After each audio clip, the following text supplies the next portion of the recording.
कि ये जो हमला हुआ इसे वो किस तरीके से लेते हैं। पहलगांव में आतंकवादी हमला हुआ। इस हमले में 26 लोग, निर्दोष लोग जो कश्मीर को जानने गए थे, समझने गए थे, महसूस करने गए थे और वहां की फिजाओं में वो जीना चाहते थे, लेकिन शायद उन्हें उम्मीद नहीं थी कि आतंकवाद का डंक उन्हें डस लेगा। क्या कहते हैं? देखिए, ये बड़ी दुर्भाग्यपूर्ण घटना है। इसकी जितनी निंदा की जाए उतनी कम है और ये हमारे लिए एक सबक भी है कि आने वाले टाइम में हमें क्या करना है। मेरा एक सवाल था, अभी मैं पैनलिस्ट को सुन रहा था, क्या देश का प्रधानमंत्री आम मीडिया में या पब्लिक में बताएगा कि what I am going to take the action against the Pakistan? क्या ये एक्सपेक्ट करते हैं कि वो इनको ब्रीफिंग देंगे? क्या हो रहा है, थोड़ा इंतजार करिए, शायद आपके सामने रिजल्ट आएगा। जैसे आपने सर्जिकल स्ट्राइक देखा, एयर स्ट्राइक देखा, उनको भी पता है कि इसी जनता के प्रोटेक्शन को लिए इसी जनता ने चुन के उनको सर्वोपरि स्थान पे बनाया है। तो थोड़ा समय तो दीजिए, इंतजार करिए। और ये पब्लिक डिबेट का विषय नहीं है, ये आंतरिक सुरक्षा का मामला है। थोड़ा समय देंगे तो शायद आपको अपने आप समझ में आ जाए। बहुत महत्वपूर्ण बात है, ये आंतरिक सुरक्षा का मामला है। सोच समझकर फैसले लिए जाते हैं और ऐसे फैसले लिए जाते हैं जो कम से कम दुश्मन के पास जिनकी जानकारी ना चली जाए। जवाब होगा, भरपूर होगा, इंतजार करना होगा। आप क्या कहते हैं साहब?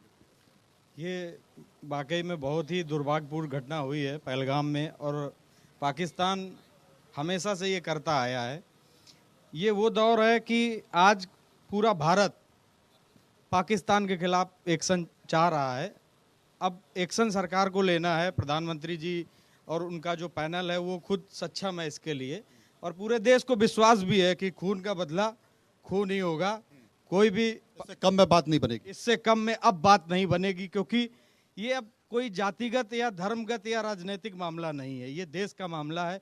भारत का हिंदू हो या मुसलमान हो, पूरा भारत बस अब देख रहा है कि कब हमें टीवी में वो सुनने को मिले कि पाकिस्तान के खिलाफ एक बड़ी कार्रवाई की गई। आपका शुभ नाम? शिवम तिवारी मेरा नाम। शिवम तिवारी कह रहे हैं कि अब बस इंतजार कर रहा है और कब वो जानकारी हमें मिले कि भारत ने गजब कर दिया, पाकिस्तान को रौंद दिया। मेरे साथ कुछ और लोग भी, आपके मन?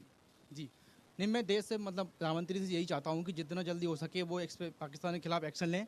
पूरे देश को अभी यही इंतजार है कि कितना टाइम लगाएंगे वो, तो उसके लिए जल्दी से जल्दी वो एक कार्रवाई करें। ज्यादा टाइम लग रहा है क्या? बिल्कुल लग रहा है, अब तक तो धड़कनें बढ़ रही है कि कुछ? बिल्कुल बिल्कुल, अब मतलब सब्र नहीं आएगा इतना, मतलब उन्होंने वो कत्लेआम किया है पाकिस्तान में, तो वो अब सब्र नहीं हो रहा, बिल्कुल भी सब्र नहीं हो रहा, लोगों से इंतजार नहीं हो रहा, इसलिए लोगों की भावनाएं निकल कर आ रही है। हाँ बताइए, आप क्या कहते हैं? देखा आपने आतंकवादी हमले की तस्वीर देखी, लोगों को चीखते विलखते देखा, रोते हुए देखा, आतंकवादियों की गोलियां चलते हुए देखा। आपका मन विचलित हुआ? यस, क्या लगता है कि हमारे प्रधानमंत्री जल्दी से जल्दी एक्शन लेके और पाकिस्तान को जुलाई तक ख़त्म करना चाहेंगे। जुलाई तक निपटा देंगे? बिल्कुल 100%। 100%? हाँ जी, खेल खत्म हो गया? पाकिस्तान का खेल ही खत्म है। बचा है क्या है पाकिस्तान में? अब रोटी महंगी, सब्जी महंगी, अंडे महंगे, दाल कर दिया, महंगी, पानी भी बंद हो गया। पानी भी बंद हो गया, अब चीख चीख के मरेंगे वो, चीख चीख के मरेंगे। आप क्या कहते हैं भाई साहब? आगे आइए। अडानी साहब की बिजली जो पाकिस्तान जा रही है उसे बंद कराओ सबसे पहले। ये सबसे बड़ी बात है, बिजली भी बंद होनी। आप क्या कहते हैं, ये जो घटना हुई है इसे लेकर? मैं ये कहना चाहूँगा, देखिए हम बड़ी बड़ी बातें, एक पक्षा जो भी आप भी बोल रहे हैं, मेरे भी थिंकिंग वही है, केवल वन साइडेड जो पाकिस्तान के अगेंस्ट बोलना है। लेकिन मैं दोनों तरफ से बोल रहा हूँ। आज अगर चाइना के साथ हमने ऐसा किया रहता तो आपको चाइना इस तरह से टाइट कर दिया रहता ना, जो हम लोग केवल बातें कर रहे हैं, हम रात भर जगे रहते जो कब वार कर देगा। लेकिन अभी जो हम लोग कर रहे हैं, अगर उसके हिसाब से रेशियो में 1-2% भी नहीं है पाकिस्तान के अगेंस्ट में। मेरा ये कहना है, अगर चाइना इंडिया नहीं, आप कहना क्या चाहते हो पहले समझाओ ना। मैं ये बोलना चाह रहा हूँ, जो पाकिस्तान और हम लोग इंडिया और पाकिस्तान का कंपैरिजन करते हैं, जस्ट इसका ऑपोजिट चाइना के साथ भी हम कर सकते हैं ना। इंडिया चाइना भी कर सकते हैं। हरकत तो करे वो नहीं, हम जैसा पाकिस्तान ने हरकत किया, आप करके अगर चाइना के साथ किए रहते तो कैसा टाइट कर दे, आप खुद कल्पना करें। भारत कहता है वासुदेव कुटुंबकम, भारत शांति और सद्भाव की बात करता है, उंगली नहीं करता है। और अगर उंगली अगर कोई करेगा तो देखो हाथ कर देंगे हम। नहीं, बहुत बढ़िया आपने कहा। और मैं भी चलूंगा बॉर्डर पे, और आप भी आपको भी चलना पड़ेगा भाई साहब। नहीं, चलना पड़ेगा आपको भी। बहुत अच्छा आपने कुटुंबकम की बात की, आपने बहुत। मैं ये भी बोलता हूँ गांव प्रवृत्ति का है। भारत जो है, भारत गौ प्रवृत्ति का है। तभी पूछा जाता है तुम गाय हो या शेर हो। अगर गाय हो तो मार देंगे, शेर हो तो फिर नहीं छोड़ देंगे। एग्जाम्पल चाइना से तुरंत वो बोला अरे भाई भारत धमका रहा है मुझे, भारत धमका रहा है, देखो शेर के पास गया ना।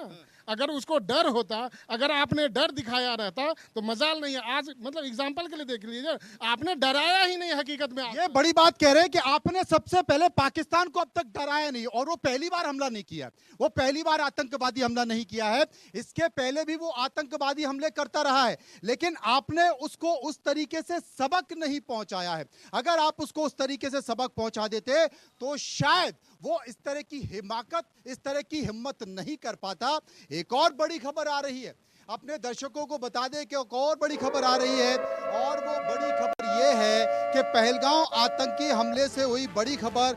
पहलगांव आतंकी हमले की जांच अब तेज हो चुकी है। सूत्रों के हवाले से यह खबर है, एनआईए ने अब तक 100 से ज्यादा लोगों से पूछताछ की है।